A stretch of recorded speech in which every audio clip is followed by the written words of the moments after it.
देश की सबसे बड़ी पंचायत में हिस्सेदारी हो। इसके लिए राजनीतिक दलों ने 25 मई को होने वाले चुनाव को लेकर अपना दम खम झोंक दिया है। हरियाणा की 10 सीटों पर होने वाले चुनाव में भाजपा अकेले अकेले घुराई डाल रही है और पूर्व सीएम तो कह रहे थे कि अभी मजा नहीं आ रहा। इस पर कांग्रेस ने खट्टर साहब के मजे वाले बयान को चुनौती के तौर पर स्वीकार करते हुए दिव्यांशु बुद्धिराजा को टिकट दे दी। तो बुद्धिराजा ने कहा कि खट्टर साहब अब मजा लीजिए। लगातार 10 साल से भाजपा ने संगठन को जमीनी स्तर पर मजबूत किया तो कांग्रेस बिना संगठन के अपने अपने समर्थकों के सहारे खोई जमीन को तलाशने के लिए हर घर तक पहुंचने का प्रयास कर रही है। इस बार चुनावी अखाड़े में सोनीपत में 2 पंडितों की कुंडली का भविष्य तय होना है तो करनाल में 2 एक्स और नेक्स्ट सीएम की राजनीतिक प्रतिष्ठा दांव पर है।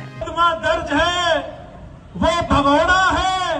अरे ये थापी मार के कह रहे यहाँ करनाल में शायद बड़े ठंडे ठंडे लोग हैं, इस तरह का विरोध नहीं करते, लेकिन बटन दबा के आप अपनी मनपसंद की सरकार बना सकते हैं। पता क्या जी, बना तो सका। मान ले वोट दे दी, जैसे लगभग इस गांव में मान ले लोकल एरिया में किसानी तबका ज्यादा है। हाँ, ज्यादा है। तो उसमें क्या है जी, मान ले जो किसानी तबके के मान ले फेवर में जो या कांग्रेस सरकार थी, हाँ, तो उससे ज्यादा मतलब इन्हें कोई किसानों के प्रति कोई ज्यादा नहीं कराया जी। कांग्रेस में ठीक ठाक था। हाँ, कांग्रेस में ठीक ठाक क्यों था, बहुत बढ़िया था। मैं कांग्रेस के सरकार में जो रेट हमने 2014 से पहले जीरी का मिला था वो आज 10 साल बाद मिला मैम। वो रेट लागत तो बढ़ रही मैम, बढ़ रही है जी। लागत तो बढ़ रही है ना मैम।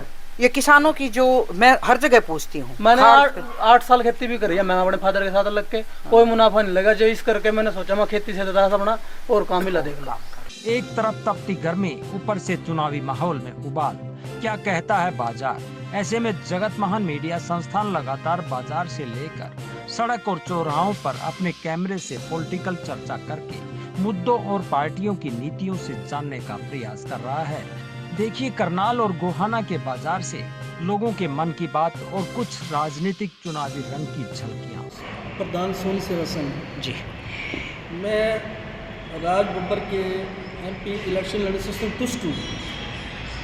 चलो मुझे अभी पता लगा कि ये सुनार जाति से संबंध रखते हैं। चलो हम बहुत खुश हैं, चलो वो सुनार जाति से संबंध रखते हैं। लेकिन ये एक रिकॉर्ड है, आज तक किसी सुनार बरादरी के किसी अब बंदे को महत्व नहीं दिया गया। हरियाणा की बात कर रहे हैं? हरियाणा की बात कर रहा हूँ। इतनी बड़ी राजनीति की मैं नहीं हूँ, मैं सिर्फ हरियाणा की बात कर रहा हूँ। तो वैसे तो हमें खुशी है, बट मैं आपके माध्यम से छोटी सी बात रखना चाहता हूँ। आप हमारी ये बात रखें, जो छोटा एरिया जैसे म्यूनसिपल कमेटी है, नगर निगम है, वहाँ पे अगर कोई स्वर्णकार जाति से इलेक्टेड होके कमेटी या म्यूनसिपल कमेटी में आ जाता है तो वेल एंड गुड। अगर कोई बंदा वहाँ नहीं आता तो मेरा सरकार से अनुरोध है, हुड्डा साहब से अनुरोध है, दीपेंद्र जी से अनुरोध है कि वो नॉमिनेट तो करते ही हैं, वो किसी स्वर्णकार जाति के जो है कैंडिडेट को नॉमिनेट करें। वो तो जब सरकार बनेगी तब की बात करेंगे। यस, हाँ जी, मेरा ये एक मानना है, मेरा एक सुझाव है। मतलब आप तो अपना अगला रास्ता भी साफ कर रहे हैं कि आगे भी हमें ही नहीं, सुनार को आज तक प्रतिनिधित्व दिया नहीं गया। नहीं यार, BCA का कोई भी आप बताओ, BCA का किसी को आज तक नहीं दिया गया। प्रतिनिधित्व होना चाहिए, एक जाति का नहीं। BCA में जो 67 बताओ ना, सभी का तो कोई भी हो। अभी यहाँ हमारे कई वर्मा जी परिवार ये बैठा हुआ है, आप सबसे बात कर सकते हैं, किसी भी वर्मा परिवार को कोई मौका नहीं दिया गया। हम ये चाहते हैं कि हम अगर इलेक्शन नहीं लड़ सकते सपोज, या हम आर्थिक रूप से कमज़ोर हैं या कोई और कोई वजह है, तो कम से कम हमें थोड़ा प्रतिनिधित्व तो दिया जाना। लेकिन वो जो हमारी संख्या है, पॉपुलेशन, वो स्वर्णकारों की बहुत कम मान रहे हैं। अच्छा, वो कहते हैं जी आपकी जाति में कितने लोग हैं, आप क्या हमारी हेल्प करोगे, इसलिए हमारे को इग्नोर कर दिया जाता है। लेकिन आगे लड़ाई जारी रहेगी। लड़ाई तो जारी रहेगी। हम इनके साथ, हम सभी लोग इकट्ठे इसलिए हुए हैं कि हम आपस में यूनिटी रखें, आपस में अपने अच्छे संबंध बनाएं, ताकि इनके सहारे हमें और हमें इनके सहारे हमारा BCA का आदमी का कोई जो है उनकी इम्पोर्टेंस को समझे और हमें मौका दें। आपके चैनलों के माध्यम से पूरे देश प्रदेश की जनता का हरियाणा कांग्रेस पार्टी और हमारे ऑल इंडिया कांग्रेस पार्टी की तरफ से धन्यवाद करता हूँ। पूरे हमारे बैकवर्ड समाज की तरफ से भी आप लोगों का धन्यवाद करता हूँ कि हमारे एक छोटे से बुलावे पर आप आज जो हमने मीटिंग की है, हमें जो आज कल टिकट वितरण हुआ उसमें राज बब्बर जी को जो टिकट मिला वो हमारे बैकवर्ड ए से आते हैं और सुनार बरादरी से, जो हमारा अति पिछड़े ए के अंदर आता है। हमने लड़ाई लड़ी थी और माननीय भूपेंद्र सिंह हुड्डा जी ने, भाई दीपेंद्र हुड्डा जी ने और हमारे उदय भान जी ने, प्रदेश अध्यक्ष ने, और हमारा जो प्रभारी जी हैं दीपक बाबर जी ने हमें आश्वासन दिया था कि अब की बार हम आपको पिछड़े वर्ग की, जो अति पिछड़ा वर्ग है, उसकी हिस्सेदारी देंगे। तो उन्होंने ये अपना हिस्सेदारी देकर हमारे समाज का मान सम्मान पूरा रखा और जो बात उन्होंने उठी थी वो पूरी हिस्सेदारी तो दी, आपकी बात मान ली मैंने पिछड़ा वर्ग से, पर ये फिल्मी स्टार बॉम्बे से लाके इनको हरियाणा में आपके थोप दिया। ऐसा है मैडम जी, फिल्मी स्टार हैं, देखिए सेलिब्रिटी, और ये नहीं है कि आपकी बार को पहली बार ये किसी फिल्मी स्टार को दिया गया है। ये फिल्मी स्टार वो पूरे एक खाली फिल्मी स्टार नहीं है, इन्होंने पीछे उत्तर प्रदेश के अंदर भी काम किया है। उत्तर प्रदेश कांग्रेस पार्टी में अच्छे पदों पर भी रहे हैं और काम भी किया है, पहले भी चुनाव लड़ा है, MP भी रहे हैं। दूसरा ये है कि इनका कार्य करने का वो अक्षमता है, और हर क्षेत्र के अंदर कहीं ना कहीं कोई ना कोई समीकरण बनाया जाता है। इलेक्शन आ गया है, ले हो रही होगी गांव में। वो रे मारा छोरा पर है, कांग्रेसी है। ओहो हो, तड़का ही लकड़ा है। और बीजेपी की गुरुआ हो गया आप। ना मैं किसी की नहीं कहूंगी, आपकी मर्जी। मैं तो सिर्फ ये पूछना चाह रही हूँ, माहौल बीजेपी का है या कांग्रेस का है आपके गांव में, आपके अनुसार? हमारे हल्के में दीपेंद्र जीतेगा। अच्छा, आपका दीपेंद्र का आता है। हाँ, वो तो डिस्ट्रिक्ट हमारा। तो क्या खास बात है दीपेंद्र को जो जिता रहे हो? दीपेंद्र का यह खास बात है कि वो पहले जो करा दिया, दिया। अच्छा, यहाँ गोहाना से तो सोनीपत लोकसभा क्षेत्र से तो कांग्रेस के सतपाल ब्रह्मचारी, हाँ, और भारतीय जनता पार्टी के मोहनलाल बड़ोली। तो 10 साल में जो भाजपा की सरकार रही, उससे वो अच्छा काम किया उन लोगों ने। मैं काम को हमारा रोड भी ना समझ लिया, नहीं पड़ा। 28 मई को लोकसभा के जो चुनाव होने हैं, अगली सरकार बननी तय होती है। हाँ जी। तो अपने जो सोनीपत लोकसभा में आप गोहाना में आते हैं, तो 2 प्रत्याशियों की भिड़ंत बताई जा रही, जितना मुझे अभी तक पिछड़ा।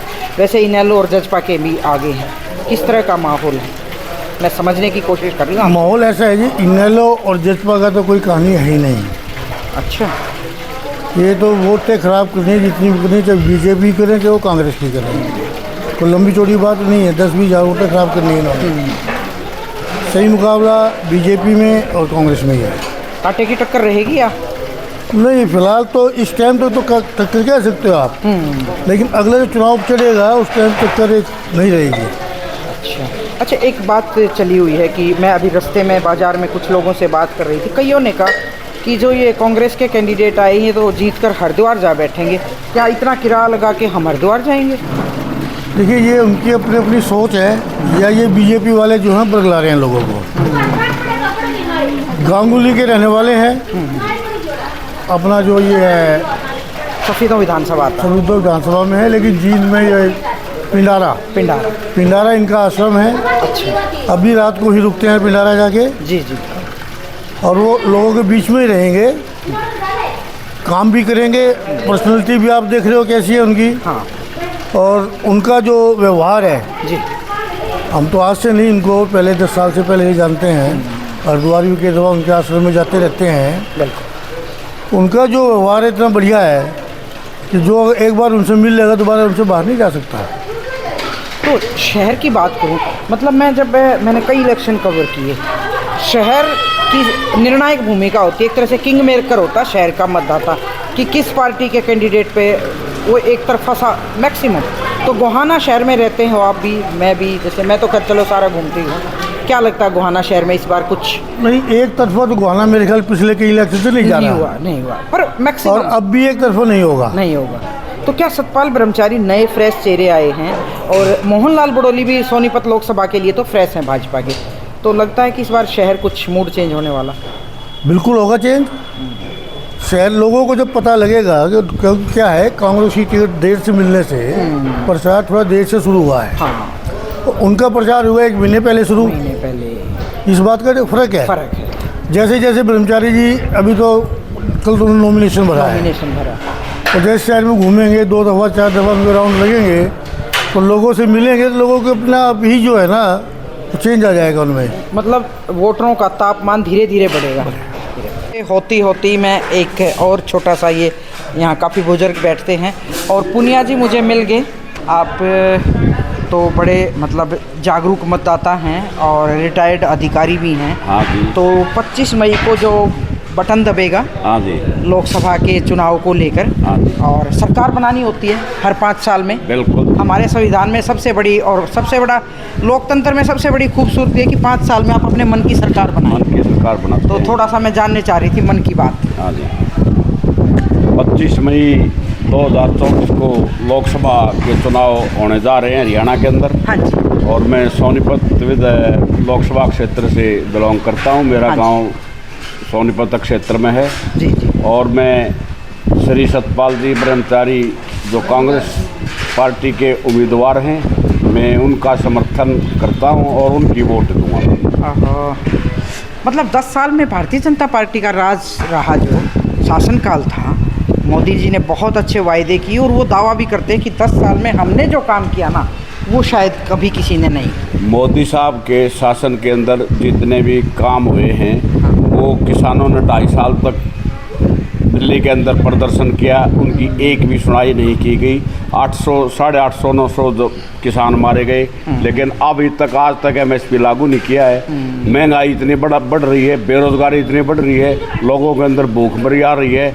तो इसलिए बीजेपी सरकार से बिल्कुल नाखुश है, इसलिए सतपाल ब्रह्मचारी को अपना वोट देना।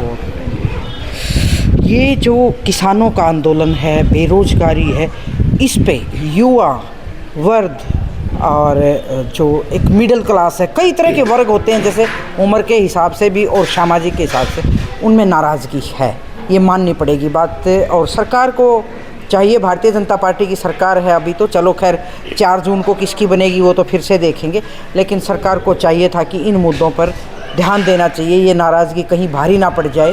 बाकी तो मतदाताओं को इन चीज़ों का तय करना है, हम अपनी तरफ से कुछ ऐसी बात नहीं कह सकते। अभी वर्तमान समय के अंदर भी शंभू बॉर्डर अम्बाला के अंदर किसानों का प्रदर्शन चला हुआ है। अच्छा। उत्तर भारत की सारी ट्रेनें बाधित हुई हैं। हाँ, लेकिन अब भी किसानों की कोई सुनाई नहीं की जा रही है। तो इसलिए लोगों का इसके विरुद्ध होना स्वाभाविक बात है। किसान वर्ग स्वाभाविक बात है इनके खिलाफ होना, क्योंकि इन्होंने 2.5 साल पहले वादे भी किए थे, MSP लागू करेंगे और समर्थन मूल्य देंगे, ये करेंगे, कुछ नहीं किया। लेकिन बातें करने के वो हैं, प्रैक्टिकली रूप में कुछ नहीं है। गोयल साहब को मैं कई बार देखती हूँ कि ये धार्मिक कार्यों में तो बहुत ज़्यादा बेहतर तरीके से इनका नाम भी है। और फिर से पूछती हूँ गोयल साहब, माहौल है ना, मतलब पॉलिटिकल हर दिन बदलता रहता है। मेरी तीसरे दिन आपसे बाई चांस मुलाकात हुई, तो इन 2-3 दिनों में कुछ चेंजिंग है? बहुत चेंजिंग है मैडम। जैसे मैंने आपको पहले बताया था, कल ही आप देखो तो कम से कम 1500 से 2000 के बीच में गाड़ियाँ होगी। कई पूरी गाड़ियों के आदमी उतर के वहाँ तक भी नहीं जा सके जहाँ हमारा नामांकन में गए थे? नामांकन में मैं गया था। अच्छा अच्छा। मैं 5 गाड़ी लेके गया था। अच्छा अच्छा। शहर से 5 गाड़ी गई। अच्छा अच्छा। और वहाँ आधे आदमी तो गाड़ियों से ही नहीं उतर सके, उसमें जा ही नहीं सके, जहाँ हुड्डा साहब बोले वहाँ जा भी नहीं सके लोग।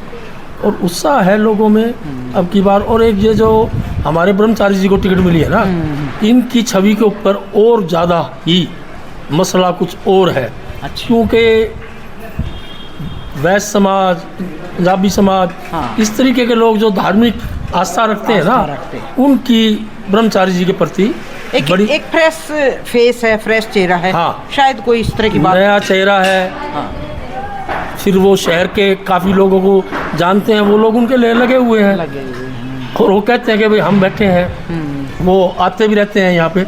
बड़ा अच्छा सतपाल ब्रह्मचारी जी का इस टाइम बड़ा अच्छा। आपके बारे में मेरा अपना एक ख्याल है, मैंने कभी आपको पॉलिटिकल गतिविधियों में ज़्यादा नहीं देखा, लेकिन जैसे ही सतपाल महाराज आए आप एक्टिव हो गए। ऐसा है मैडम, 10 साल से मेरा स्वस्थ रीढ़ की हड्डी में दर्द रहने की वजह से, और उससे पहले मैं 25 साल तक तो रामधारी गौड़ का इलेक्शन इंचार्ज रहा हूँ। आप? हाँ, मेरे आने से पहले? हाँ, 25 साल तक लगातार। अच्छा। और कांग्रेस तो आप तो पुराने कांग्रेसी हैं। चौधरी जगबीर सिंह मलिक का मैं वो रहा हूँ। अच्छा। हर टाइम साथ में।